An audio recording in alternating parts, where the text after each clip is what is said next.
Going live. This doesn't seem right. Is somebody trying to fish me right now? Mikey, can you rock that baby?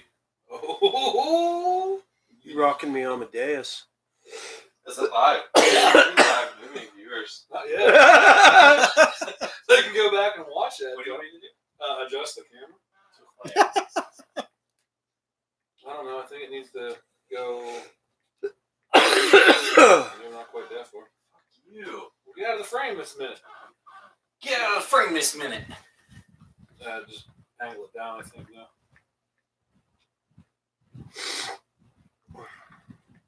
More? Maybe. You come. Wait till you see the show. Wait, it's hot in here, man. That's probably good. I got a fan directly on James. It's blowing all his heat It's onto on me. a 1. If you want to go up to a 2, that'll be a little bit cooler. If you go up to a 3, it'll actually be cooler still. How's that work? I just like to explain technology to people that obviously know the technology. It's fun that way. Wait, what? Some texting Rica, Puerto Rico. Ooh. Oh, see, that works. I like it. Ooh, beard hair on. Did you share yet? No. Sherry? We're talking to Al. Well, he has to share before I can share. I haven't even gotten there yet. No. Sherry's berries. Cherry berries. Oh. Oh God, don't do that. Perfect. Unfortunately, the McAllen has Cherry a baby. decent history that I Cherry baby. Cherry babes. Hey, did you see Bernie's platform? No. Is it much different than last time? Affordable health care, returning citizens united. No, it'll end the war on drugs. Yeah, it looks identical. And the war on drugs? That's nice. Yeah, he wanted that gone last time, too. Did it? Yeah, so he can keep it all for himself. Feeling that burn. Yeah, burn. I wondered why my brother wanted to vote for it so hard. All the T3s. Alright, there's that. That's not. Nope, I need that. I'm going to start. How bad are the Penguins doing right now? Still 3-0. Although Matt and I were discussing it today, Hagelin going to the Capitals has effectively knocked us right out of the play. Exactly. Yep. Hagelin is going to be the coffin nail in the Penn system. That has always been the case. Do you know he's never I do, once but I didn't lost know a he was playoff traded. or missed the playoffs in his professional career. Really? He's never lost in the first round either. Wow. I'm the official not a hockey guy at the podcast. I don't know what they're talking Wow. about. I mean, I- I understand. But I didn't know that he was traded. Marvelous Marvin Hagler got traded. Yeah. He was a boxer. I thought you were talking about the Marvelous Miss Maisel or whatever. That No, Amazon Marvelous movie. Marvin Hagler, man. You don't know who that was? That's Obviously, you're not a boxing fan. wasn't that Muhammad Ali's sister? Yes, it was his. It's a cool Muhammad Ali. Burr. Oh, They're trying to shush. do that. It's Damn. nice now. Turned it off because someone's knickers were in a twist.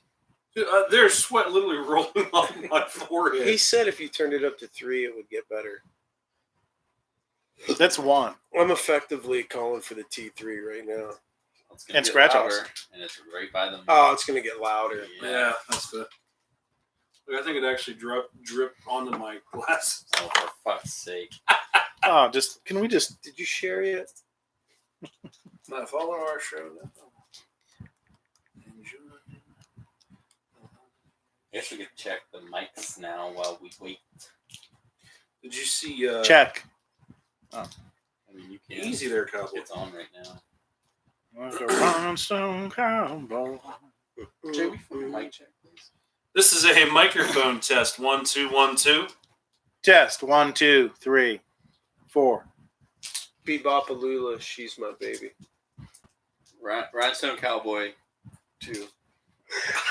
I hope there is no 2. Oh, there it is. Live stream.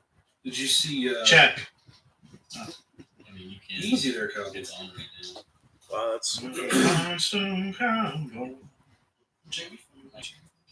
This is a microphone test. 1 2 1 2. Test 1, 2, 3, 4. Bebopalula, she's my baby. Rhinestone Cowboy We sound like shit compared You to sound that. like shit. That. How come it's not? There it is.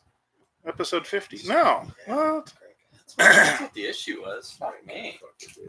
Let's do a check. Just you and me. All right. Say when. When? When? When? This is Day Night Whiskey Committee. Check.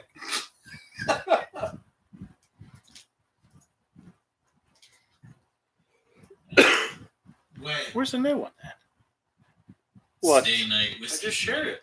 I don't see it. Although it was right there. Jason just shared it.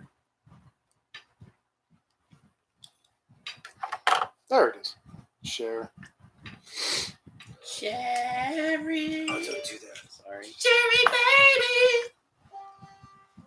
Uh-oh, Jay just sent me a text. You slipped that in right before the airplane mode, bud.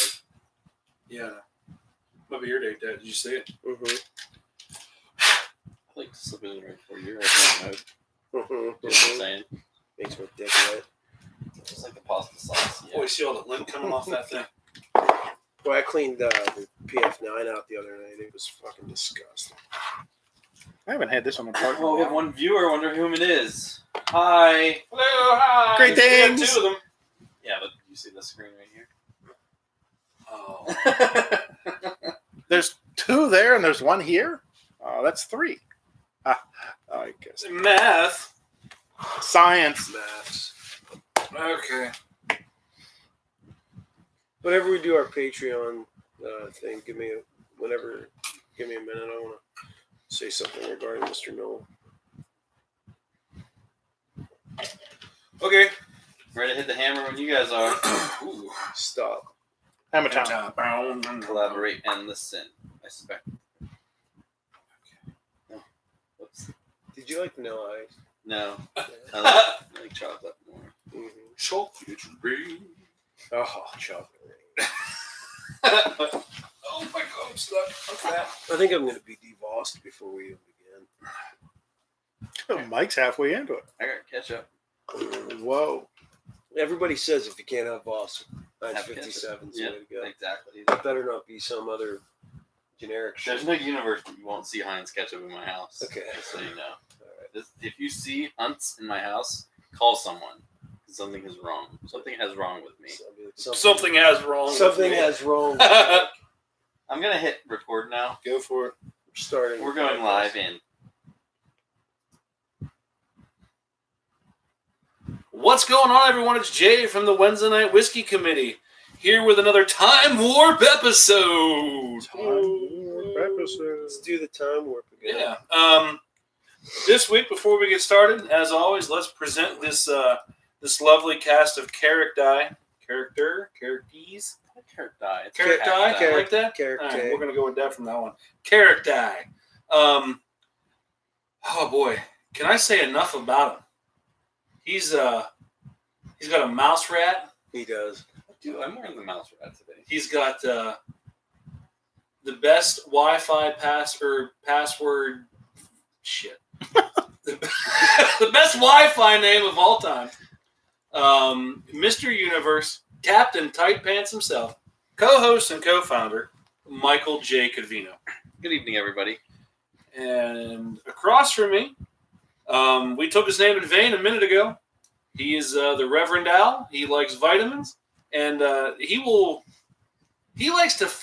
doesn't like to fix things, but if you really want to know how that works, send him a message sometime. He'll explain it to you. Al Scard. Good evening. Sounds like there's a backstory. There could be a backstory. That's a Patreon. There you go. There you go. And Catty Corner from me. Kitty Corner, Catty Corner. Across the way, the magical... Jaywalking. Okay. The bearded one, the Red Warlock. As tonight we are doing a new whiskey, so he is always the professor. Co-host and co-founder, John J. Feathers. Good evening. And as you guys are forcing me to say now, I am Empanada Jones. So that concludes that. Thanks for joining us, guys, and good night. Woo! Thanks. And now we'll present arms. Oh, sorry, this is getting real awkward real fast. This week I am presenting the Smith & Wesson M&P 9mm Shield, the Performance Center model, and as you can see, it is free and clear, and I don't know how to latch it. There it goes. There it is. Awesome. Clear. There.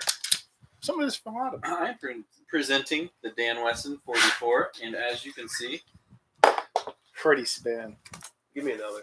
I was actually spinning with my offhand that time. So Yeah, you that's can tell. that's- Never spin with my offhand. Yeah, You can tell. yeah. You'll get blind. How much is that? This one? $60? No, but regular.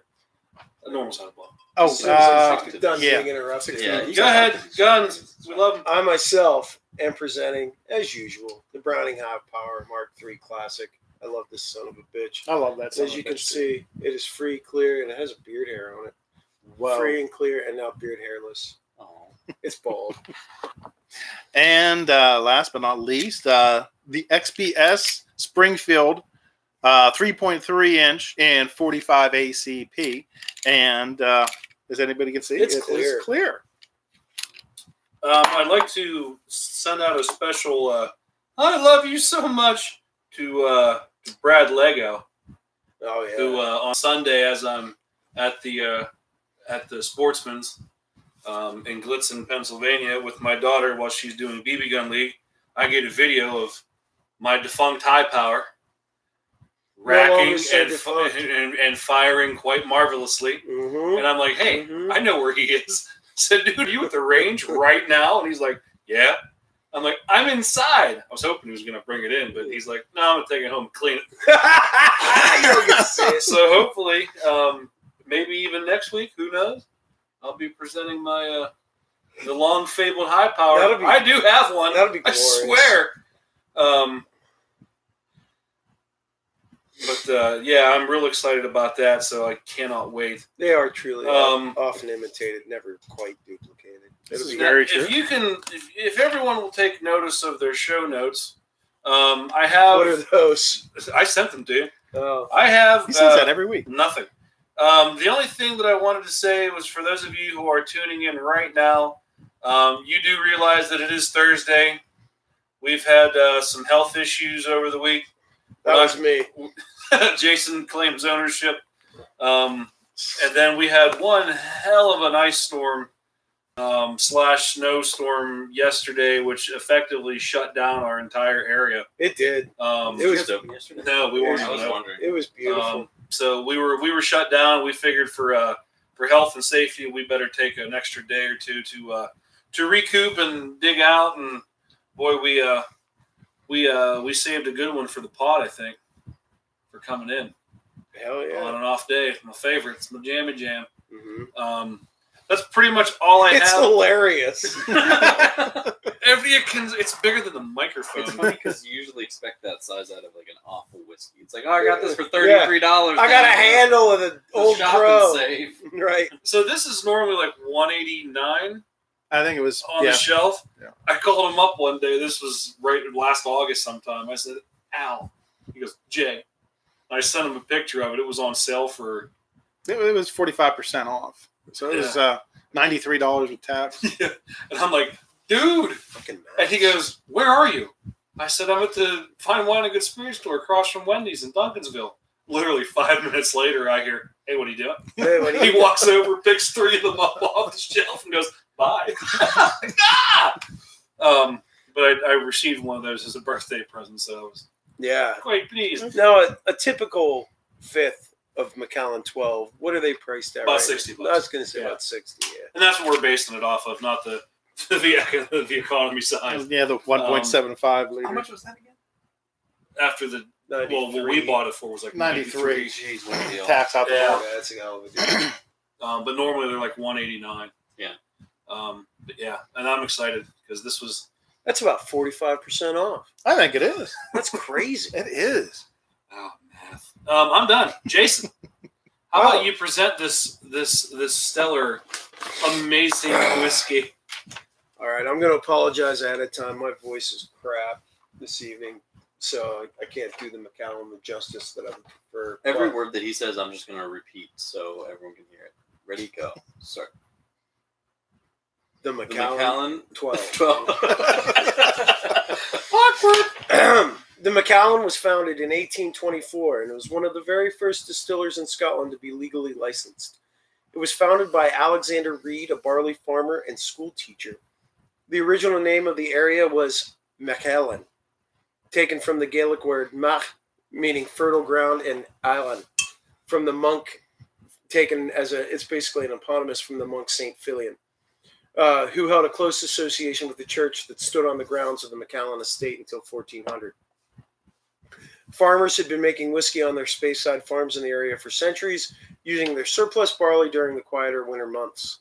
Macallan's curiously small stills are amongst the smallest on the Speyside. I know, isn't that interesting? It is. Their unique size and shape give the spirit maximum contact with the copper, helping to concentrate the new make spirit and provide a rich, fruity, full-bodied flavor characteristic of the Macallan. There are 24 of these spirit stills crafted from copper, each holding an initial charge of 3,900 liters. Originally, the Macallan was matured, not measured. Originally, the Macallan was matured only in oak sherry casks brought to the distillery from Jerez, Spain, and they were originally all made to Macallan's specific specifications. But beginning in 2004, the Macallan introduced a new main product, the Fine Oak series, with the whiskey mellowed in bourbon oak casks as well as sherry ones. In 2009, the Herald reported that Macallan was the world's third largest selling single malt behind Glenfiddich and Glenlivet, with over 500,000 cases a year, and the second largest sold by value. The distillery produces a number of expressions in its core sherry oak series, the most generally available being the 12-year-old, although the 18-year-old is widely distributed alongside a 10-year-old cask strength expression at 58% alcohol by volume. Expensive 25 and 30-year-old versions can also be found. I've seen them on the shelf occasionally. They are expensive though. More recently, starting in 2004, the Macallan for the first time started to offer single malt expressions vatted with whiskey matured in casks other than ex-sherry casks as part of the Fine Oak range. Macallan also markets special scotches in duty-free shops at airports, such as the 1824 collection. And there is also a host of many other rare special releases and small production run bottlings. In 2001, Michael Martin selected the Macallan 10-year-old as the official scotch of the Speaker of the House of Commons. And I found it kind of interesting, even though Martin himself had supposedly given up drinking alcohol years before, he did this selection by a smell test. So he smelled all the whiskeys to make the selection, and he didn't actually drink them. In 2003, the Macallan started laboratory tests to determine if some of the antique whiskeys purchased for their collection were actually forgeries, perhaps generated by a dealer with mafia ties or it was some suspicion in their antique collection. In 2004, it was revealed that laboratory testing had determined at least 11 bottles in its unique antique whiskey collection were indeed fakes. Although the Macallan had tested the paper of the labels and were satisfied the whiskeys were genuine, additional tests on the contents of some bottles revealed the whiskey to be no more than 10 years old. Huh. David Cox, director of fine and rare whiskeys for the Macallan, said as a result of these tests, from now on, no antique bottles from the antique collection held at the distillery will be made available for use. So they put a lid on that. In 2007, a bottle of 1926, the Macallan, was sold at Christie's auction for $54,000, making it one of the most expensive whiskey bottles ever sold.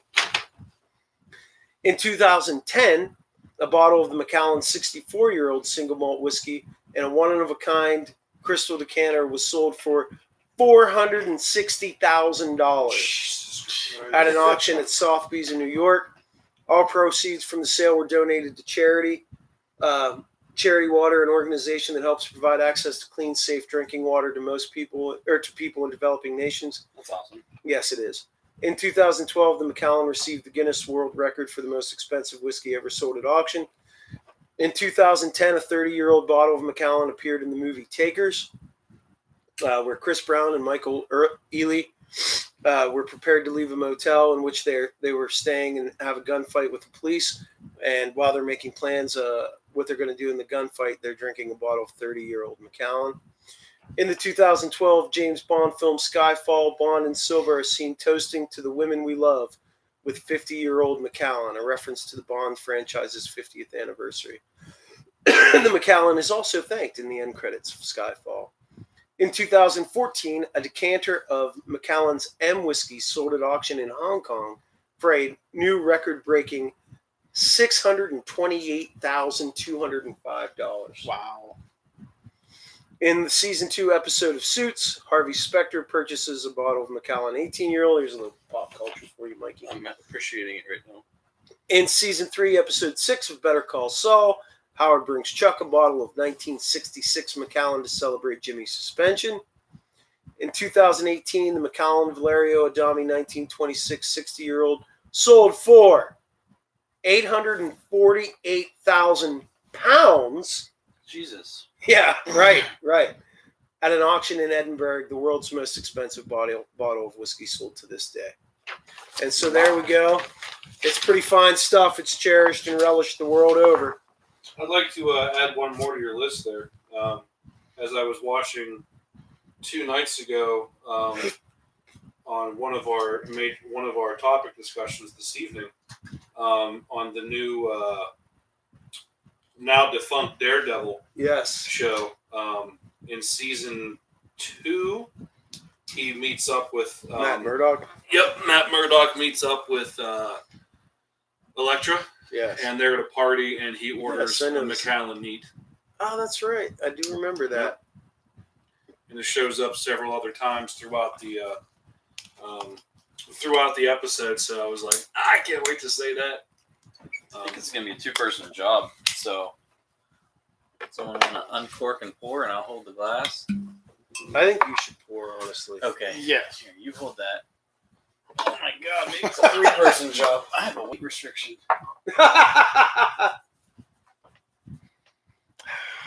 Oh, Jesus. That's a good start. Jay, you cool enough, bud? Yeah, You getting there? I'm getting there. It's too big a bottle for a good glug. It is hard. That's what she said. I'm hard. Look at that. I know, right? I'm partial. It's a great color. This is my leg of woolen. Mm-hmm. I mean, I do love Macallan. Oh.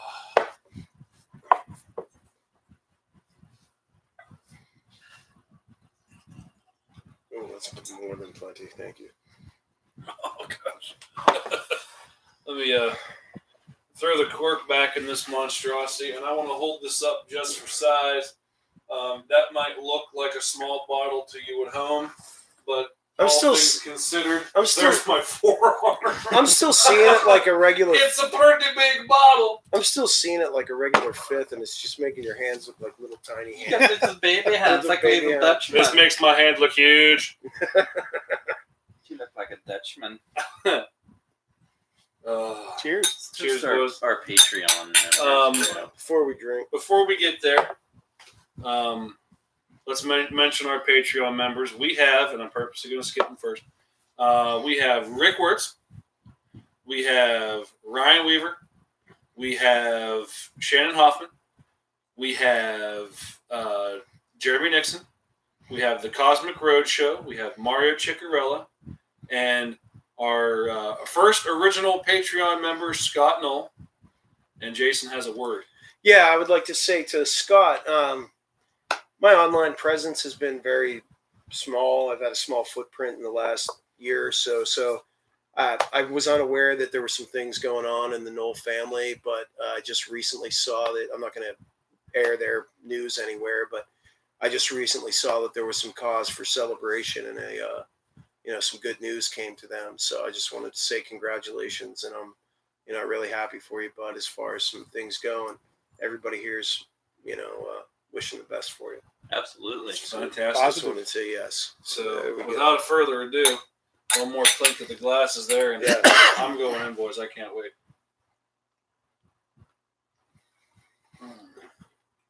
And we're officially ranking this tonight, too. Yes. We officially are. This is its first debut. I'm excited. Mr. Nixon sent me an email a couple episodes back. We were talking about Whistle Pig. Yeah.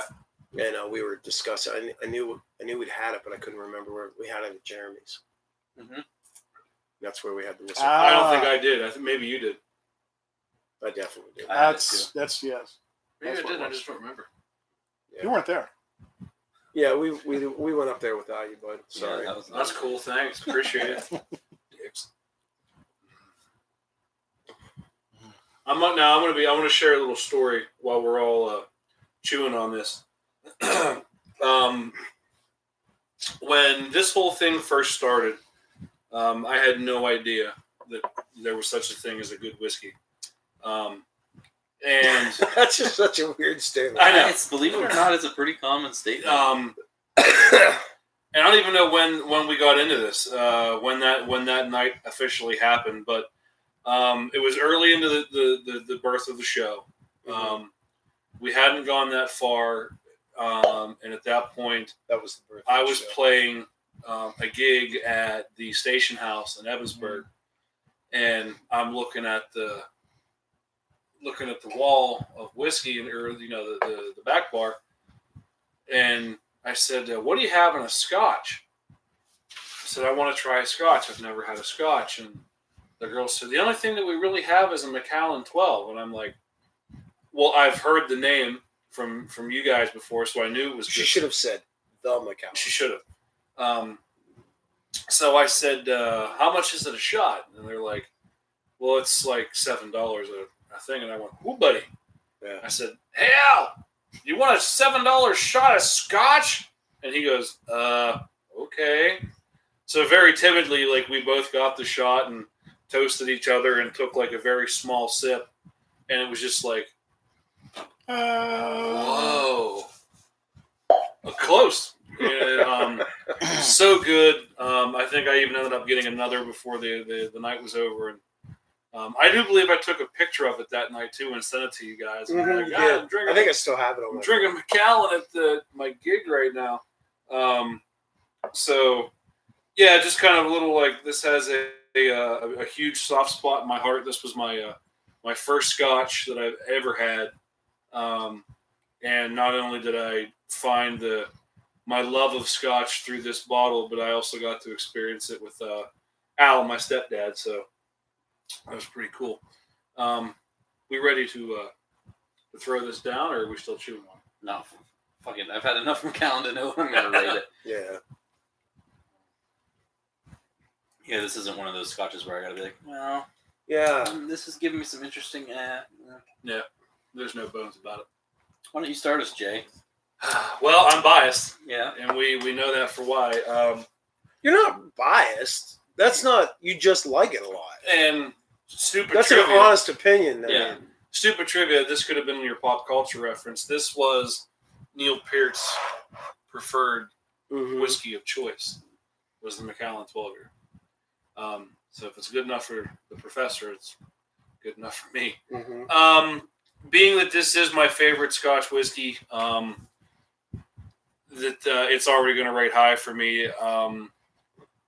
I want to see 1 second what I rated. I guess before we get to the ratings, we can kind of describe what we're tasting. I mean, Right. we've done a lot of high We're praise kind of for it, skipping but over. yeah, It's just such an we're ordinary. assuming- Because we're so people at used to it. home, yeah, maybe have had the Macallan, but I guess what we're getting out of it is it's not smoky peaty. It's a Highland, right? It's space side. It's space. They say Highland on the bottle, I think, but I think They do, It but does. it's the Scotch. Yeah. That always gets. It's got weird too. It's a space side. Space island. Island. Yeah. Yeah. So it's not going to give you that smoky peaty. It's going to give you a little more of the. More I wouldn't even say it's floral because I'd kind say of- it's floral. It's more licorice to me. Yeah. I get a lot of the space side in it. I do. It's very floral. See, it doesn't punch me in the face with flowers like some of them. have. Right. Right. I get more of a caramel, licorice. I get licorice for sure. Yeah. That anise taste. Mhm. Yeah, it is there a little bit in the background. Mhm. It's a little oily. Yeah. But it's, I mean, for Mhm. what it is, it's very complex. It's super Especially complex. compared to what it's out in the field with. Right. Yeah. Especially for the price point too. Like, it's not an unattainable Scotch by any means of the imagination. I'm going to rate this again. I am biased. This is my favorite. 95. Wow. I do, as Jay mentioned, my first scotch was, back in high school. Ready, start. Yes. Doers. Yeah, it was just one of those. I had to have my date home, and so Dad I could relieve Dad at the bar and lock up. So every night I try something different. I got to a scotch, and I never tried another one since then until Jay said, "Hey Al, you want to try this?" And it's like, okay, just an eye-opening moment when I had that the 12-year up in Evansburg. I'm not this particular bottle. I like it, but I'm not going to go as high as a 95. It's How dare very you? it's simple. I'm going to go a 91. 90. It's smooth. It's crisp. It's what I like out of just a sipping scotch. It's not something that if I had any scotch, this is not the first one I would choose, but it's definitely my top 10 for sure.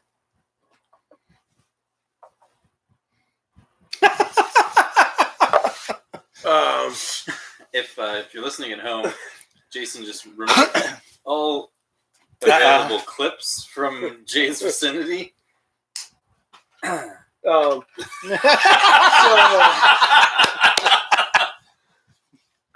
Two belt loops. He's going to pull the rating right down. Here's my thing with Macallan.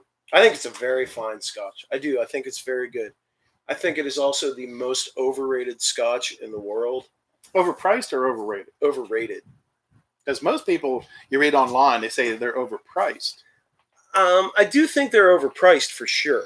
Like, absolutely. I find it ludicrous, some of the prices that Macallan sells for. I've had some old bottles, old ages of Macallan at some like events I've been at and stuff. And I'm not going to lie. I mean, it's fantastic scotch. It is. But I don't think it's nearly as fantastic as people make it out to be.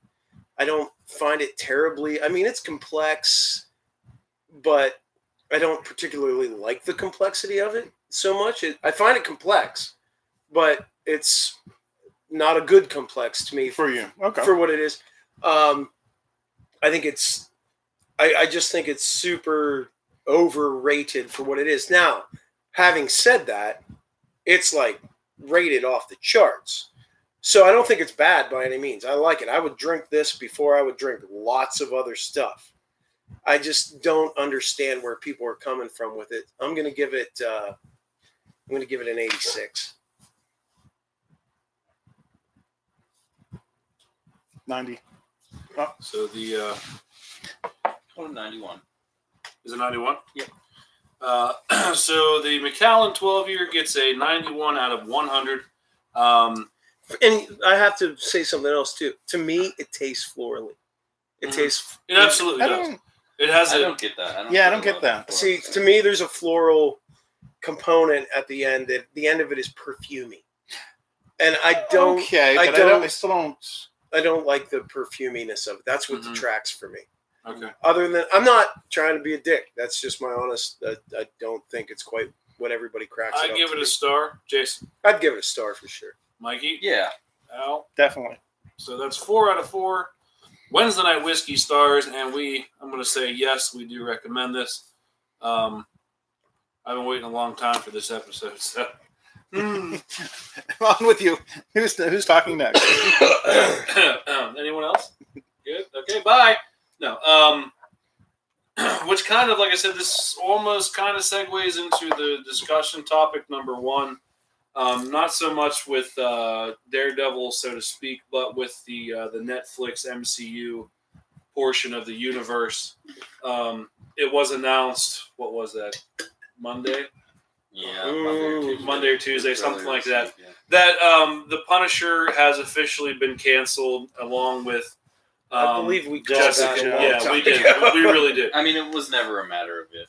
It was just a matter of when. I'm just They thankful did cancel Jessica Jones as well. I'm just thankful we got season 2 of The Punisher because it was pretty goddamn awesome. I haven't got there yet. Watch it. Like I'm I'm actually starting it tonight. I'm going So- back through. Like I've watched season 1 of Daredevil. Season 2, I'm almost through season 2 of Daredevil. Which from there, instead of going to season 3, I'm going to watch season 1 of Punisher again, Yeah. and then season 2. But it officially has been defunct. I did save, and also for the Jessica Jones fans, season 3 is still going to air. It hasn't aired that's at cool. this point. I didn't It know was that. shot and filmed, but and I wish I have a excerpt here. Well, it's the whole article actually from. I'm gonna screw this up terribly. Jeff Loeb. Go with it. Loeb. Sorry, I'm Loeb. sure it's Loeb. This is Lisa. Like Lisa. this is the Whatever. I think the guy who spearheaded the whole Netflix MCU thing. And he says it had never been done before. 4 separate television series, each with different super talented showrunners, writers, directors, cast, and crew, coming out months apart, and then they would meet in a single event series, all set in the heart of New York City. We called them the Defenders. And together, we were thrilled by their stories of Daredevil, Jessica Jones, Luke Cage, Iron Fist, and even the Punisher joined in. They said it couldn't be done, but Marvel assembled an amazing team to write, produce, direct, edit, and score 13 seasons and 161-hour episodes.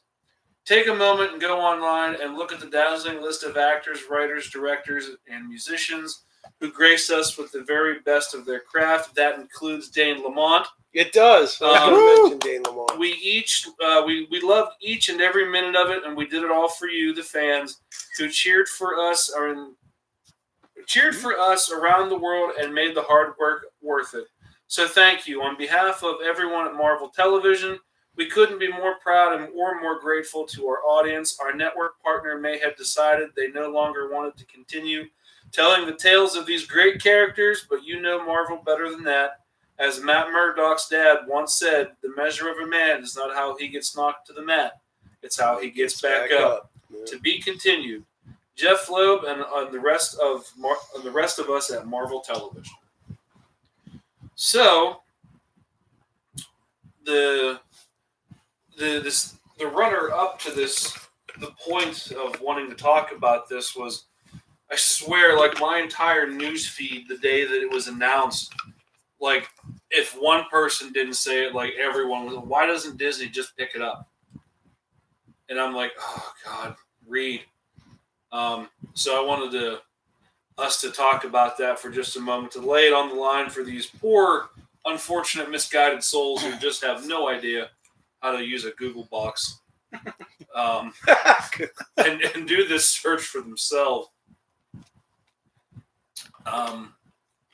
But the whole reason is, and please correct me if I'm wrong, but the whole reason they do that is because, or they are doing that, is because when these actors and everyone else, they sign the contract with Netflix, in there is a stipulation that they cannot reprise this role or something of similarity, I should say, within a certain year frame, That's a certain time limit. generally part of the contract. And for those of you who do not know, Disney's streaming service, who owns Marvel, their streaming service isn't even going to launch until 2020. There was some scuttlebutt about the fact that they were going to put. Aren't they incorporating Hulu now as well, or something? Well, Hulu all of a sudden got rights to a bunch of like small, like Howard the Duck Right. level. I think Kevin Smith signed on to work on a couple of these. In fact, he may have done the Howard the Duck, maybe doing the Howard the Duck. But I think most of them, if not all of them, are going to be animated. Okay, what I had read was that Disney, in some kind of, I don't know if they've acquired it or what they're doing, but Disney is going to launch some of the stuff that might be a little too gritty That makes sense. for a Disney Channel streaming service, is going to be aired Was that now? On Hulu. on Hulu. Okay. Yeah, so it's just one of those. It's not that Disney doesn't want to pick it up, because I'm sure that they would, seeing that how big the following is at this point, and just the outcry from the fandom. But it's not just a matter of, well, why doesn't Disney just do it? What's a matter of they can't do it with the same actors and writers? I mean, I'm sure Disney owns Punisher now. They could do whatever they want with it. They could launch Right. another one.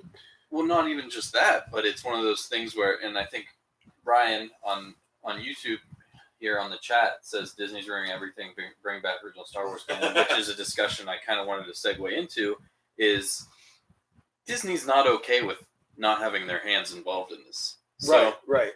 when it was on Netflix, when Punisher was on Netflix, when Daredevil was on Netflix, they were basically like the showrunners and everyone Right. had full creative freedom. That's not how Disney runs. No. And look what they've done with the new Star Wars movies. In fact, I had this discussion with a friend of the show, Tim Gatehouse, tonight even.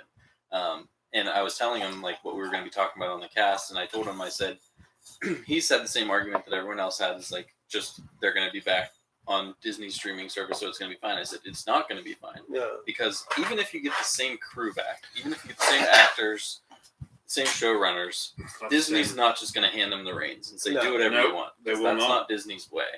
They're going to have their hands in the mix, and it's going to turn out like shit. This is like the Sony Fox licensing we saw earlier, where like Sony was okay with like lending the MCU Spider-Man, Right. And Fox withheld, like, you know, they at the time they had the X-Men and they had Silver Surfer and they had the Fantastic Four stuff. And I mean, in my opinion, if I'm Disney and I see this major hit and somebody doing major quality stuff with it, I'd actually be fine with, hey, you want to license our stuff? You want to make something great with it? Go for it. Yeah, But that is our not. pockets. Yeah. That is, I'll sit back and rake in the money all day long, but that is not how Disney operates. They're not going to be cool with that. I mean, we could be wrong, because I've liked some of the. I mean, I really liked Black Panther. I've liked the majority. I've liked a lot of the Marvel movies, but I just can't get behind the decisions they've made regarding Star Wars at all. No, Oh, it's good just- Lord! That's just so bad. That's a. I think that Force Awakens gets shit on maybe too much, but I think that Last The Jedi- only reason I shit on The Force Awakens because I really did love that movie. My biggest gripe was just the overall predictability matter of it. Well, that's the elephant in the room. And I knew why they did it was because they had to try to bring everybody back in that George Lucas alienated. But then they had this great thing, and then But it went in a way. What they did then was alienate those people again. now right Yeah, they had the chance to, they had us all back in their hand again, and then they went nope. Yeah. Yeah. I've never been a big fan of Disney. I'm not, I'm skeptical. I'm dubious of what they're going to do. I hope they do great things. I really hope they do, but I don't foresee them. I love the MCU right now. I love what they're doing. I think this is a bad call. I mean, Yeah. Netflix have obviously done great things. Yeah, they had some amazing canon, like Ryan was mentioning. They had some amazing canon for Star Wars in the novels. Yes. Like, Yeah. And, I mean, they've had these like fantastic authors pick up the reins after Episode 6 was done and just hash out these characters, flesh And it out was these like universes. Lucas approved a lot of it. Yeah. I mean, And they were official. They were official canon. if we had seen Mara Jade and Thrawn and all that Yeah. stuff, there'd be nobody right now more than me beating the drum saying, like, this is the most fantastic the thing boss. ever. Yeah, and it's just one of those things. Even the Skywalker kids and Hell Solo yeah. kids, you saw the trailers for the Force Awakens, and everyone was fucking pumped because they were like, "This is gonna be." Anakin. I mean, This to is see gonna be- Luke rebuild the Jedi Academy and do all that stuff, I mean, that was like, God, I was so excited because I loved those novels, right. and then Disney is basically just like, And now now we've got them, drinking out of some strange creatures. And not only that, but we just get this oversaturation of Star Wars, which thankfully they've taken their foot off the gas a little bit on. Ryan, come on over. But Come on.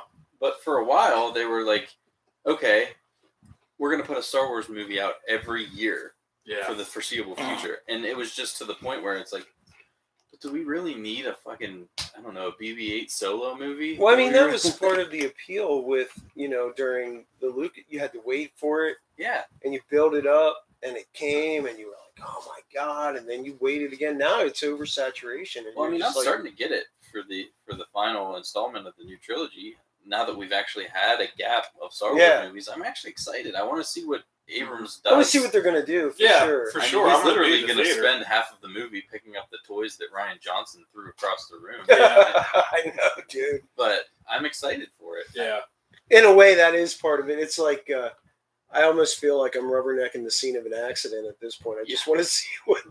Brian says the spin-off movies are fine, but the destruction of the novel's timeline for the trilogy is atrocious. I agree, Yeah, 100%. Like, and I don't. I know a lot. Solo got a lot of heat, and I've now watched it like 3 or 4 times. It's enjoyable. It's By okay. itself. I don't mind it. I don't know why it got as much. I found it pretty predictable as well, though. Oh, sure. I mean, you know. But I mean, look at the other 2 movies that. I mean, it had to right into I mean, the space that was good. Yeah. did you guys liked Rogue One, right? No. You did not. I thought Rogue One. So here's my feelings on those 2 standalones. Everything that Rogue One did well, Solo did poorly, and everything that Solo did well, Rogue One did poorly. So I thought the acting in Solo was fantastic. I thought the plot and the visuals were lacking. I thought Rogue One, you might as well have told me that they were standing in front of a teleprompter reading every fucking line. See, And I was telling Al before we started recording, I said that the only character in that entire movie that was not fucking robotic in Was reading the- lines was the was the robot. robot. it was the robot. Ellen. Tudyk. Yeah, Tudyk. Tudyk. And I think that the visuals were awesome, and I thought the story was pretty cool in Rogue One. And there were some moments like fucking Darth Vader plowing through people at the That end. was pretty bad. It was awesome. Oh, chills. There's so many moments in the acting and the casting in that movie were so fucking terrible that it's just like this is a A-level production. Yeah. Now, the original A New Hope can get away with some pretty poor acting and some pretty poor visuals because their budget was maybe Oh my 1/8 God, of yeah. what Rogue One was. And you're casting unknowns because you have to, because your budget. Whereas this is an A-list Hollywood blockbuster, and you can't get people that they can't even act over a paper bag. I agree with that. I like Rogue One more than most people. I did too. Dude. I thought it was. Really good. I liked it because I liked the idea. I liked the plot. I liked all that stuff. But I have to admit, I did find the acting very stilted. Yeah. And there were some elements of it that I did think were pretty poorly done. And I don't know. For me, it was different because you guys had seen it way before I had. And at that point, our princess was still alive. Mm. And then when I got to see it, she had died. Right. And I wasn't ready for her to turn around at the end of that film. Right. Like, I was like, just choking up and just being a big mess in the theater because I wasn't ready to see her. Even though I knew that's where it was going, like, I didn't, I thought that it would have, like, cut and end credits before that You scene. mean that happened. wasn't as touching to you as her, like, plowing through space in a vacuum With sparkles with on her sparkles on her? face. No? Force sparkles. Yeah. Eh, I'm sorry. I couldn't help. it's fine. I just think that the newest generation of Star Wars movies relies way too heavily on Ex Machina. It's every single fucking moment that has any type of tension, you don't even have to be stressed. You're just like, well, something's going to happen and they're going to be fine. Right. Something happens and they're fine. Mm-hmm. There's no moment of dread. You don't get that anymore. And granted, maybe that's what the original trilogy was based on. Maybe that's what most of modern cinema is based on. But it's an overused trope at this point, and it's overused in the Star Wars universe to the point where, like, give me anything on the line. Like, I'm not worried about any characters. I mean, you go into Rogue One knowing everyone dies because how could you not? Right. Yeah. You've been paying attention. If you've paid attention, you know They can't live. Yeah. it's an ill-fated They mission. can't Yeah. live. Yeah, they said say it right. In the, They say it in New Hope. episode. Yeah, in episode They've been 4. saying it since the 70s. I just remembered. I didn't do my social media spiel. I know you didn't. Oh, well. We have social media. Yeah, go check us out. We're great. Well, we toasted the Patreons. If people are interested, they can sign up. Yeah. But no, Ryan Weaver basically let's toast that guy right now because not only is he watching our show, but he's watching our show right now in a bar eating wings.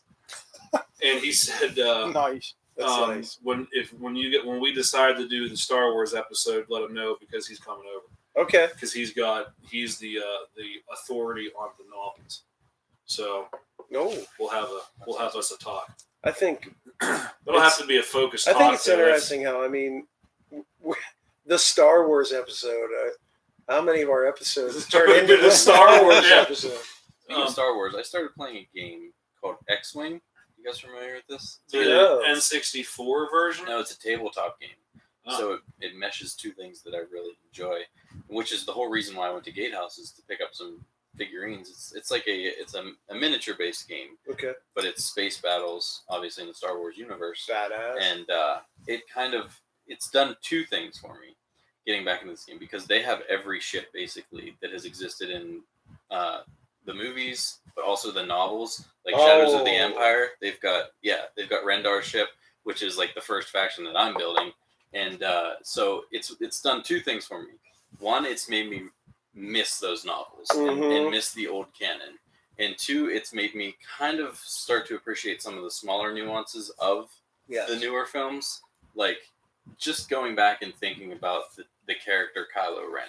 You can hate the casting, you can hate the acting. I think he was great, honestly. But like I said, I fucking love that character so much. And I thought the acting was good, too. Yeah. And so this game, like I said, it's just a tabletop game. There's not much to it in the way of story.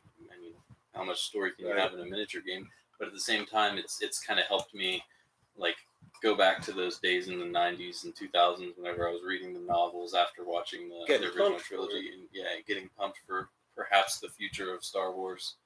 And I'm hoping maybe Disney will bring out a tabletop Casino World game. Could you imagine? That'd be so good. Oh my gosh! If I was like I like swords. Alien horse, and have if I can play as Is a that a child. Katy Perry album? Yes. If I can portray a child who's force sensitive with a broom. Oh my god, dude! I'll be happy. I know. I'm gonna build that faction. Yeah, you do. Yeah, you do. Tabletop game, Casino World. You know. What's Casino World? That fucking shitty fucking place they went to, and I don't know the name Oh, of with it. Maz, Oh, little fucking bug-eyed thing. That Yeah, the whole casino. was it. A guy? Was it a girl? We're not sure. I was Anyway. being. I'm sick. I'm allowed to be a snotty bastard tonight. So I don't know how we got on Star Wars there for a minute, but it's We were talking about Disney. That's how. yeah. It's obvious. Back to the MCU. Yeah, back to the end. I mean, there's really nothing to do but just move on at that point. But, like, please, if you're listening to this at home, tell your friends, tell anybody who listen, it's not because Disney doesn't want to pick it up. It's because they can't at this point. Well, they very well may. But Yeah, they just might. have to deal Once with, the 2020. once the contract obligation they might timeline redo it is with met. completely different people. I did see some more today. They might cast Dane Lamont as the next Punisher. What I'm sick of, and I Which get I that hope you're they sick do. of that question, why doesn't Disney pick it up? But what I'm sick of is the people sitting there defending Netflix's cancellation, saying, well, it's because it bombed. You're No. drunk if you think Yeah. that's the reason these shows are getting... Yes. They have how many seasons of Orange is the New Black? Jesus Like, Christ. that is a trash factory that has steadily declined since day one. But you've got The Punisher every time that it comes out. You've got people waiting until midnight to watch it. Mm-hmm. And so you can't sit there and say that the reason that these shows are canceled is because of No. viewership or declining quality. No, that's a false fact. Yeah, that's just that's a Mike Cavino's false fact waiting to happen. Right. In fact, that should be one of your false facts. It'd be too easy. It would be. I was trying to find it real quick. I was looking today, trying to get my knowledge up on, why can't they just pick it up? And I saw a picture of, apparently someone tweeted it from the MCU of Matt Murdock and Foggy and Karen sitting at a table. And it was like done in the art style of a Polaroid picture. And it says, justice won't wait, or whatever, kind of alluding that they would be back somehow. Oh, okay. And I was trying to find, why can't Disney pick up the Netflix MCU?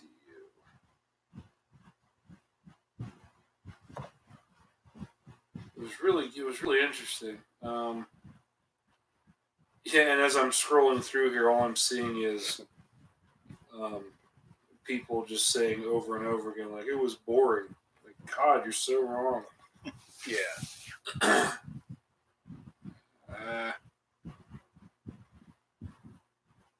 Well, whatever. While you're looking, I'm going to ask Mike something. Sure. We can not talk about this if you don't want. Speaking of Disney, speaking of the MCU, thinking of tropes that are getting boring. What do you make of the little furor over the Brie Larson? Glad that you brought that up.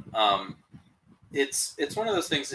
If you're not familiar with what Jason's talking about, Which I am not. I can't find the actual quote, but it was one of those things that was completely She made misinterpreted. some kind of social media quote that people have interpreted as basically, she said something to the effect of she wasn't very interested in hearing what 70-year-old white male critics would have to say of the film. Right.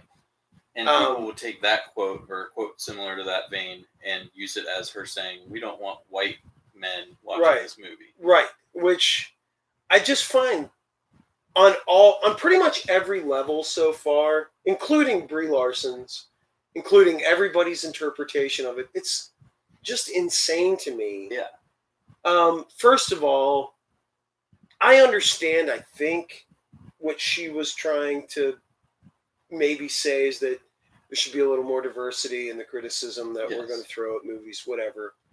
But first of all, I just think that's an exclusionary way to voice that. Yeah. You could have found a better way. Sure. Whatever. I don't even particularly care. She's probably right about that, but I don't even care about that. But then I see all kinds of backlash on media. Well, screw you. I'm not going to see this film. She's a sexist. She's a racist, and all this stuff. And I mean, like, are people really, literally, like, that thin-skinned? That at this point, yeah. Well, not only that, it's but crazy. It's one of those things where if you're gonna interview any celebrity these days, you might as well give them 24 hours notice to read every question you have to make sure that they can. Yeah, it's that was the picture. It's just the three of them said justice never stops. Okay. Um, Right. Kind of alluding that they show would that be to the back. camera. Smile for the camera. I lost it.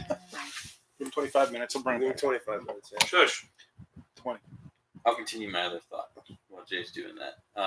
But it's one of those things where everybody who is anybody that's going to be in the media at all, it'll be in the show notes. It's fine. Put it in the show notes, Jay. Should I put it in the show notes, guys? Yeah. God, what was I saying? Yes.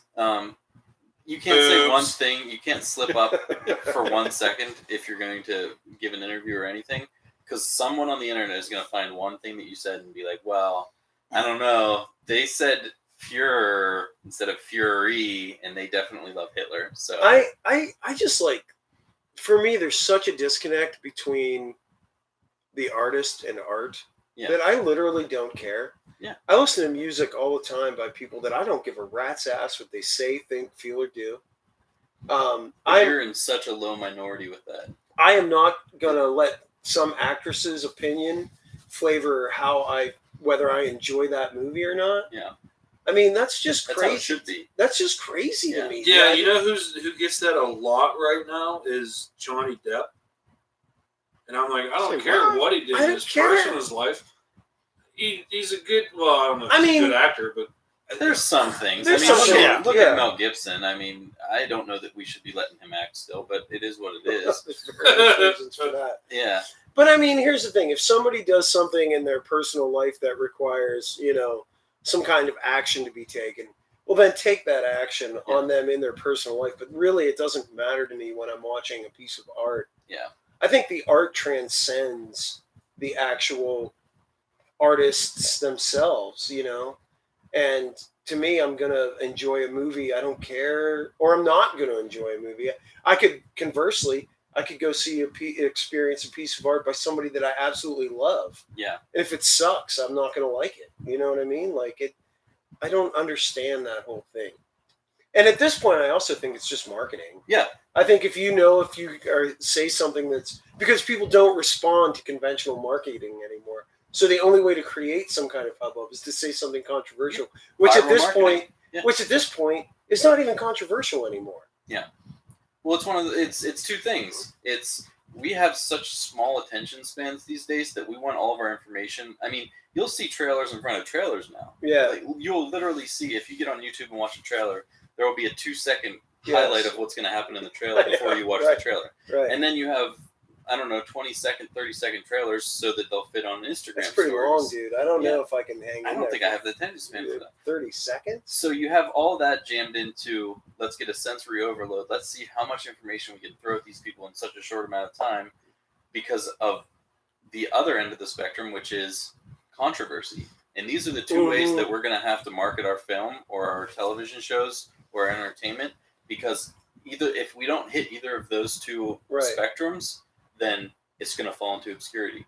So as the people that are getting marketed to, we have to trudge through the waters of, okay, what did this celebrity do today and why? Yeah. Okay, well, they have a movie coming out. Great. So this is why I shouldn't watch the movie. Or maybe this is why they bring them up, because I'll be more interested in the movie now. Right. So maybe I will see this movie because this person has been in 7 viral videos screaming at his wife.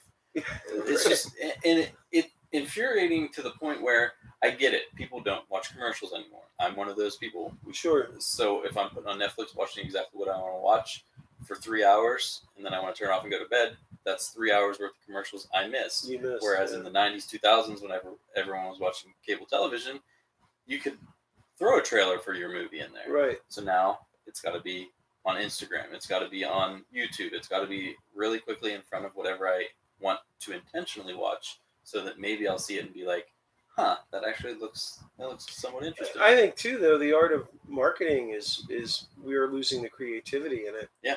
I mean, like you said, it's either A, sensory overload, or just controversy. No, make a trailer, make an advertisement that actually sucks me in and makes me want to like pay attention to something. And that's where we fall into the middle ground, which is word of mouth. Right. And word of mouth is how you will find diamonds in the rough as far as films that are actually original and actually awesome. And B, you're going to have sweet trailers. I mean, there was a trailer released today. It was a Billy the Kid Western cool. coming out. I knew nothing about. Dane DeHaan's in it, who I think is a fantastic actor.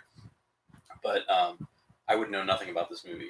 It's obviously, I mean, it's based on Billy the Kid, but at the same time, it's pretty original. I mean, there hasn't been any movies based on that. It's not like the 4th remake of some movie that was originally right. made. So there's no word of mouth as far as maybe this movie's going to be like, I don't know, the 5th fucking Star Wars. Let's watch the trailer. It's going to be coming out on Friday. It's people on the internet having to be like, hey, check this trailer out. It actually looks pretty interesting. Right. And then you watch the trailer and it's a really well done trailer. So that's like the really small corner case scenario of well done marketing and word of mouth that kind of harken back to the original. That's cool. Like, this is why I want to go see this movie. Mm-hmm. But it all means nothing if the movie comes out and it sucks. Yeah. So it's such a fine line to tread. I almost wonder if like they do like how Brie Larson has made these comments. If it's one of those like they do the screen tests and they're not testing well, and they're like, "Hey Brie, say something controversial." Yeah, you sure. know? I mean, I can see somebody's agent whispering in their ear, like, say something, blah, blah, blah. And, it's immediately going to go over well with one crowd. It's immediately going to go over horribly with another crowd. Both ways. People are talking about it. You know what I mean? So, yeah. You're either striking a blow or you're getting struck. You're going to react either way. Strike? I don't care. But when you have, I don't know, 15, 20 releases a week, whether that be Hulu, Netflix, theaters, it doesn't matter. You have all of these, I mean, so many new films, television shows, so much new media coming out every week. It is hard for us to decide what to watch. So, I mean, what are you going to do? At what point do you just leave it up to what looks good? Mm-hmm. And I feel like maybe that's the future we're trending towards. Or maybe we're going the other direction. I mean, with all of these platforms like the pendulum Disney, usually swings so far one way, and then who knows if we're going to be back to 3 minutes of commercials between every 5 minutes of actual content. It's hard to say. YouTube's taking away privacy and creativity for content creators. So sure, unless demonetize the shit out of everything. Unless we get some type of radicalization in the way of creating new media. maybe we're just stuck with whatever we're given. Well, I mean, that is always a thing. I mean, the creation of new media, we're always on the horizon of some new media. I mean, think about it. At one point in time, there were no movies, and then there were. You know what I mean? So there's always going to be new media that are created. Speaking of that, did you guys watch Bandersnatch? No. Do you know what it is? Yes. Nope. So, do you know Black Mirror? Nope. Black Mirror is like the Twilight Zone of technology. It's a show on Netflix. Netflix picked it up. Okay, I've seen it. And don't stop at the pig episode. Don't stop on the first one. Each one, it's not continuity. It's each one's Just independent. you'll watch it. You'll start watching it, and you'll see the pig episode.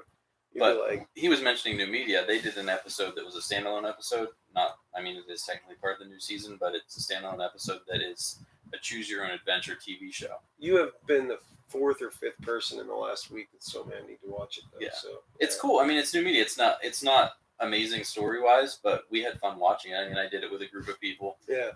And it's just something new and exciting, and to actually think about that technology being used in the future for something that I'm actually even more interested I'm in. all about the choose your own adventure books. Exactly. So This was kind of, the plot was based on a video game designer, so it's a more modern setting. But if you give me a fantasy setting with a choose your own adventure, this I'm will fucking D&D in. books for old Yeah. men. Yeah. What do you have to do? Like click the remote? Yep. Really? Yeah, it'll come up on the screen, and it starts really basic. It's like the main character and his dad are in the kitchen. And he's like, "What do you want, sugar bombs or frosted flakes?" And the remote option comes up, and you have a timer that ticks down. Otherwise, it just says whatever the cursor's on, and sugar bombs. And then the dad puts the frosted flakes back, throws the sugar bombs on the table.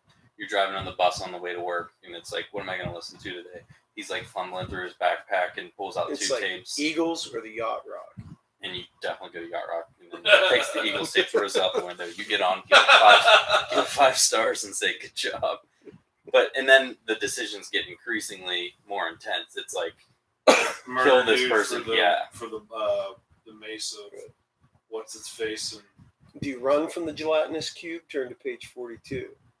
Yeah. But then it also does that funny thing that you used to do back in the day, whenever you're doing the choose your own adventures, where it's like, did I really want to do that? Let's just keep our thumb here and say, you can page do that. 67, did I die? Yeah, well, let's go back. Right. So it does let you go back in case you fucked up. Or this you is can Black Mirror. it's called Bandersnatch. Oh, It's called Black Mirror Presents Bandersnatch. But it's been out a little while. It's fun. It's like, and you can just do one quick pass, but I think overall it has like 2 hours of content. So and it's got a lot of replay value. Yeah. You can go back and choose the frosted flakes. And there's like 3 endings that you can get. wow. So, and then obviously But there's you a lot never of choose the Eagles. content in the middle. But if you choose the Eagles, don't come talk to me. Speaking of movies, Netflix movies, did you has everyone seen Bird Box? Yes. No, No. I haven't done anything. What thoughts? Overrated.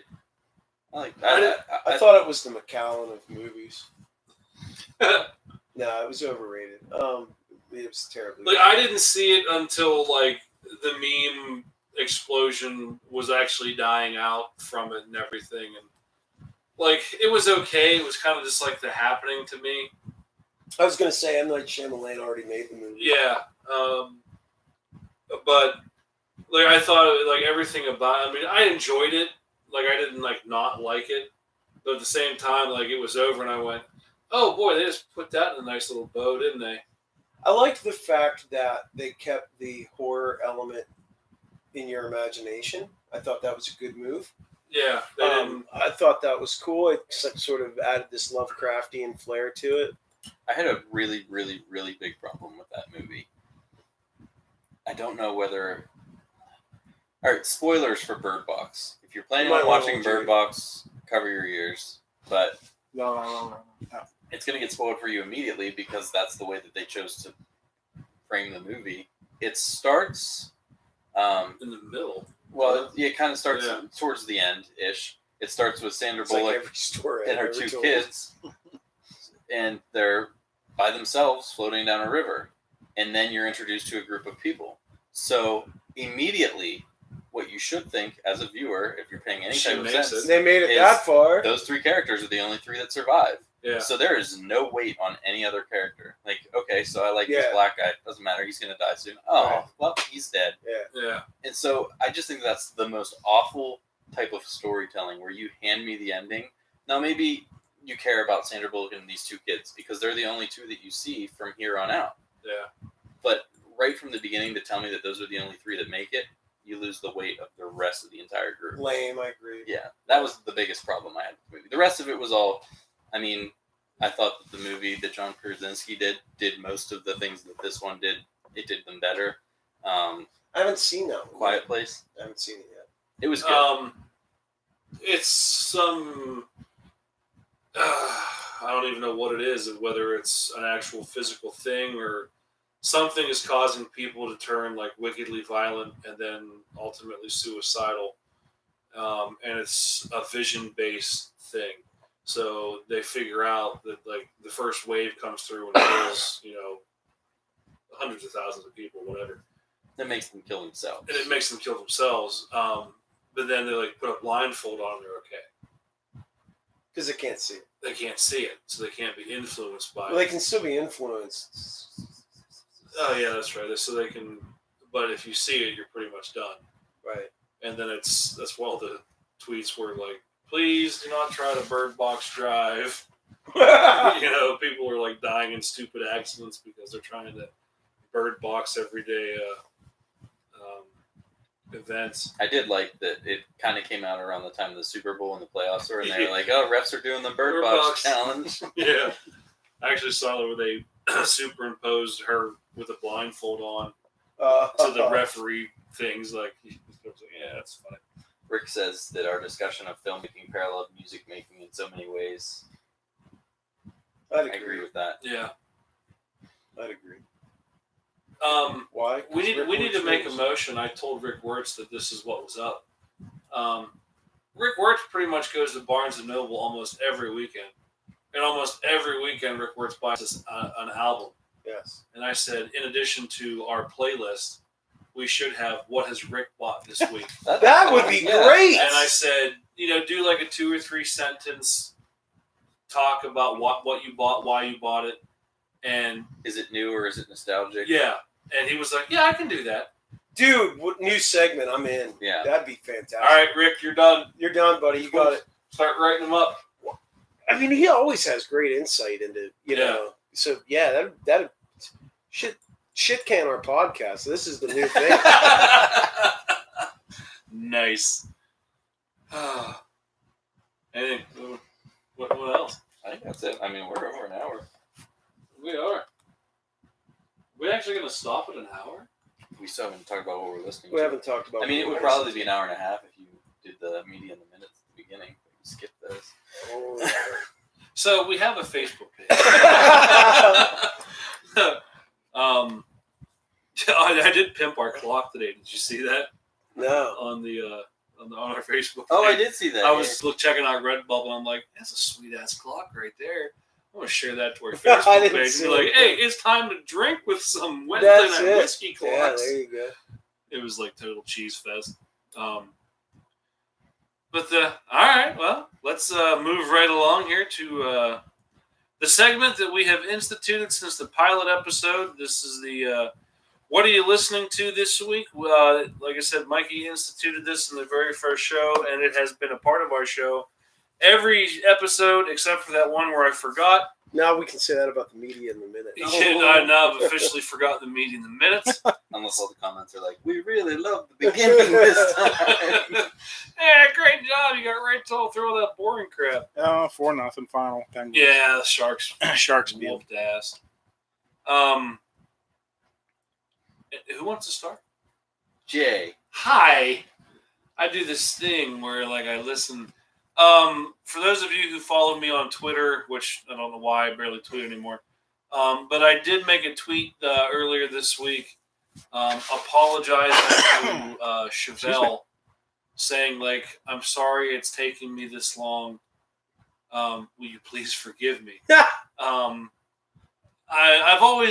I kind of really, before Spotify was a thing, when Pandora was brand new, I had 3 playlists on Pandora that was basically like all my heavy stuff, and then like everything else. And then there was one other one which I don't even remember. But Chevelle popped up a lot in that one channel that I had, and I remember thinking like, why didn't I ever like really listen to these guys before? And going back, I mean, their first two major hits that were on MTV and the radio were The Red and Send Pain Below, and I was kind of like not real impressed with those offerings. Now I enjoy them, but at the time I was like, that's just too weird. But over the last week, especially on Tuesday, I kind of was flying solo at work pretty much all day by myself, and decided to, on the TV screen, listen to every Chevelle album that there was. And I've kind of... How many Chevelle albums are there? 5, 6. And each one is just, I wasn't bored with it at all, although they do have the same kind of tonality through each album. And some bands I'm like, they can't do that, you know, something else. But other bands, it's like totally okay. And for them, I don't get bored with it. And the album that I found that suited me the most, that I keep going back to first, is the Sci-Fi Crimes album. And the song I'm going to pick, I actually posted it on Facebook a few nights ago, is Jars. Can I make a Chevelle comment? Yes. Um, No, I'm sorry. I didn't pick Jars. I don't want no, Jars. no, I want Sleep Apnea. That's the one I picked. Sleep Apnea. I have no idea when it was. It was a long time ago, but I think it was like an Ozfest or something I was at. And I saw that Chevelle were on the bill, which was really weird to me at the time. And I was sort of like, you know, who the hell wants to see Chevelle? And I was totally not into it. And I was like, this is going to be lame. And then those boys came out and just kicked ass. And I mean, to this day, I'm not like a Chevelle fan or anything, but I can tell you that they brought it live. I mean, and I was sort of totally like in that camp of like, I'm not going to be interested in this at all. But yeah, I can tell you that, and that was a long time ago. I have no idea what they're doing now or anything, but they definitely brought it live. Yeah, it's I enjoyed the time Will Smith got up on stage at Ozfest. Was he blue? No, No. This was long before that. no, Did you see that? no. Because I guess Jada was like touring with some band. I don't remember who it was. I remember that. But Yeah. he like got up on stage to pump the crowd up. It's just like, why? Why are you doing this? Did he do DJ Jazzy Jeff songs? Yeah. So he did. Summer. Al, what do you got? In case everybody hasn't heard, that's right. Peter Tork, longtime monkey, passed away today. But this is not what he's going to pick, so I'm not going to write it No, down, actually, yeah, that one. Well, I just wanted to bring that up. That one wasn't on the way down today. Al does this thing. Doing that, Al. Al does this You can't do an memoriam. You can't do an in memoriam of someone and then not pick them for what he listened to. Al likes to do this segment within our segment called Psych. You want my pick? Psych. You can't have it. The Rolling Speedwagon Stones is awesome. REO Speedwagon is awesome, but I did not hear them today. Who'd you Rolling hear, Al? Stones, Emotional Rescue. I don't suppose you know the album. No, but I can Google it. It's not something Peter Tork did. I have a Patreon story about the monkeys that involves Jimmy Iannuzzi for anybody who wants to. That might have. No. No, if you're going to tell a Jimmy Iannuzzi story, you know They're all which one- Patreon You know stories. which one I want. Yeah. Jason. Well, I hope it's on Spotify. I'm not sure. I'll find out while you talk. Okay. It's a local artist that I've been checking out this week. I don't know if it'll be on Spotify or not. Pretty hot. I Is feel. it this jabroni? Yeah, Ugh, he's not on Tattoo Spotify. you. it sucks. Pick someone else. All right. I've been listening to Peter Tork. No, The a song album is has Tattoo You. captivated me. A song has captivated me this week, and I feel kind of cool because I feel like I have a little insight, and kind of got in on the ground floor a little bit, and So the song that has been captivating me this week is a song called "The Dawn of Aurora" by a local dude named Jay Smith. Hi. And You may know him as Empanadas. you may Yeah. know Empanadas It is on Jones, but- SoundCloud, but it's not on Spotify. Okay. I'm not that popular. Yeah. Can you get it there? Not without paying CD baby. Then I'll have to give you an audible, huh? Yep. Damn I it. appreciate it though, man. That sucks. It's a good try. Yeah. Something from the Monkees. No. Thank you. I can only see how that would. Hey. Yeah. Well, I've also been. Thank you. Thanks. The other thing that I've been doing this week was been working on a little more of a lot more of some Beatles stuff I've been working on. So the song that has captivated me the most this week has been "She's So Heavy." Again, you already picked Did that? I pick that? Mikey. I'll be back with an audible. Damn it! Well, I said before that we started rolling, I've been listening to the Pandora station. I have a Pandora yacht rock station. I just found this genre. I've never listened to it before, so I'm captivated by it. Shut up. Just kidding. I love yacht rock. And I promised that rather than just pick a band, I would put on my yacht rock, and I would just, whatever the next artist is Right. my what are you listening to this week. So, here we go. It's the Beatles. I'll take it. Oh yeah! So, Daryl Hall and John Oates, "You Make My Dreams." What a wonderful song. Put on "Come Together" for me, Jay. All right. Hall and Oates, what is the song? You make my dreams. Come true. Ooh. Ooh, ooh, Ooh, ooh, ooh, ooh. I love you. And Jason picks the Beatles. Come together. All right. And Get Empanada before Jones on. before we finish up, Jay, Hi. Jason and I discussed this, but Mm. it's I'll time play it to, right now. Give me a guitar. it's time to let the cat out of the bag regarding a future episode. Uh-oh. Uh-oh. What we doing? So You know. We've hinted at it a couple times. Jason, do you wanna let everyone know what's going on? Well, Does Scott know yet? Yes. yeah. With the pending release of the Lords of Chaos movie, which we have not really been able to track down, that's going to be playing anywhere locally. I think the closest place it's playing is Alamo Draft House in Virginia. Yeah, that's pretty much what I. That's a day's drive. Yeah. Which I'm not.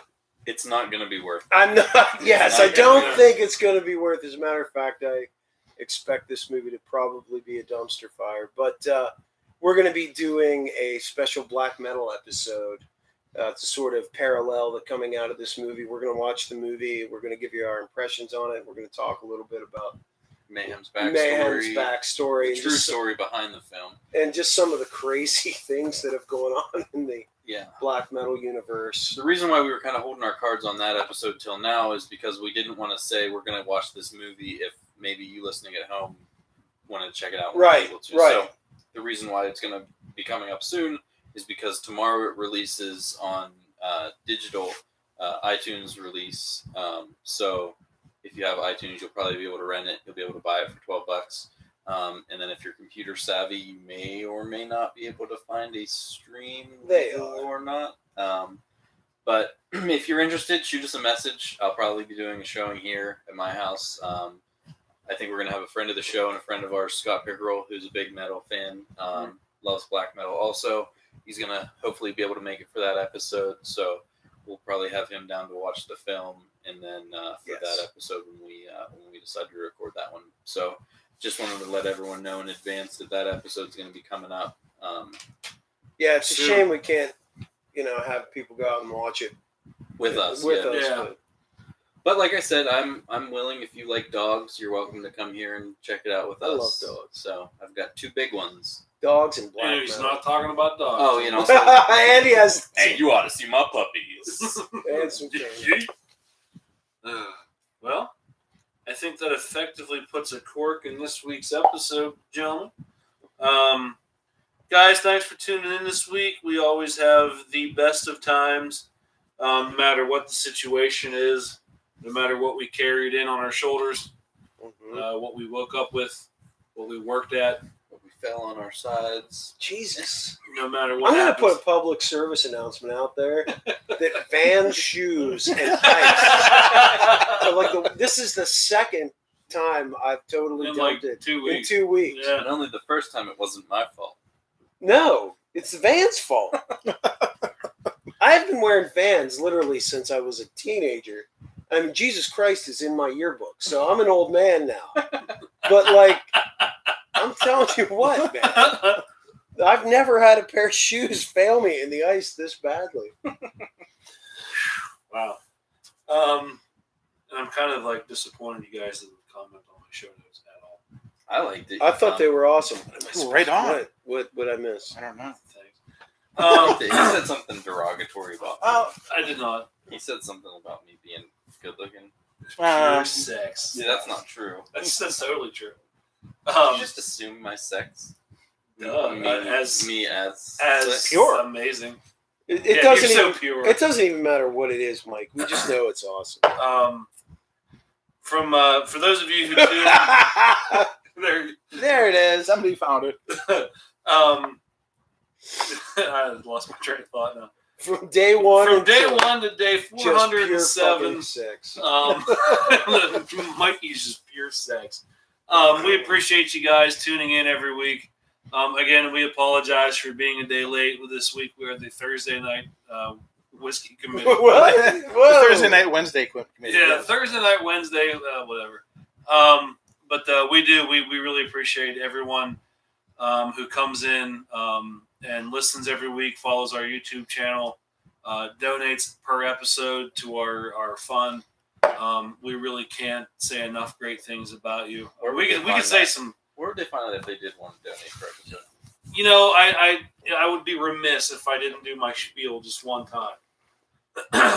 For those of you who are interested in donating to this fine show, what I want you to do right now, get real close to the microphone, kiddies, because it's about to get deep.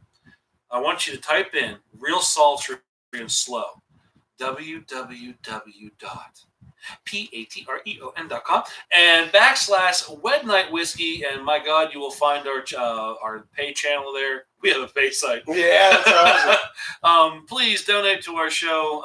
Without you, it makes it a hell of a lot more difficult to keep this show running. We do have 7 fantastic members, and we'd love you to be the 8th. So check us out. Like I said, hit us up even with a $1 donation from every person that follows our page. That could be a hell of a lot of money. It's true. For a little wee tiny whiskey podcast show. So we appreciate every one of you. Like I said, from day 1 to day 407, I believe. My phone won't open. You're correct. 407. I want to wish my wife good luck tomorrow. What's she Oh, doing? what's she up to? My wife's taking her mom to see Michael Bublé. Oh, Oh, Yeah. I love the bibs. Where's that at? She better I don't know. take an extra set of pants. I'll tell He's gonna her. hit that Good luck first, to you, bud. Yeah. He's gonna hit that first jazz chord, and there's gonna be a I basement just floor. I feel for my wife, but her mom's gonna love it. So Oh, She's she taking- doesn't like the boobs? my wife, Yeah. she's got great boobs. What are you talking about? No. Bublé. Bublé. Oh, I don't think so. No, No? no, All right. no. I do. You like He's the got such a boobs? smooth voice. He's got a Macallan voice. Overrated. Oh. Overrated. It's overrated. It's smooth and it's got a licorice taste. You're right. Wow. Yeah. I am Jay, I am L. I am Jason. I am Michael. and Bublé. we are we are the Wednesday Night Whiskey Committee. Please listen responsibly.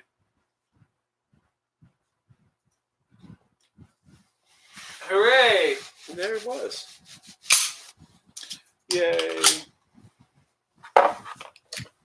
51. Episode 51. In the bag. In the bits. In the naughty bits. In the wobbly bits. Wibbly wobbly. Timey wimey bits. Oh. It's a lot big on the inside. What'd you just say? What? So it's a lot bigger on the inside. That's what I thought you said.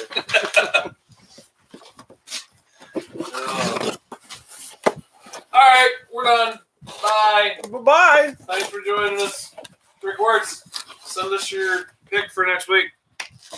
Rick, I get my shot on Wednesday. I'll come see you after maybe. He's not talking whiskey. We'll get a shot of that. All right, bye. Or we don't.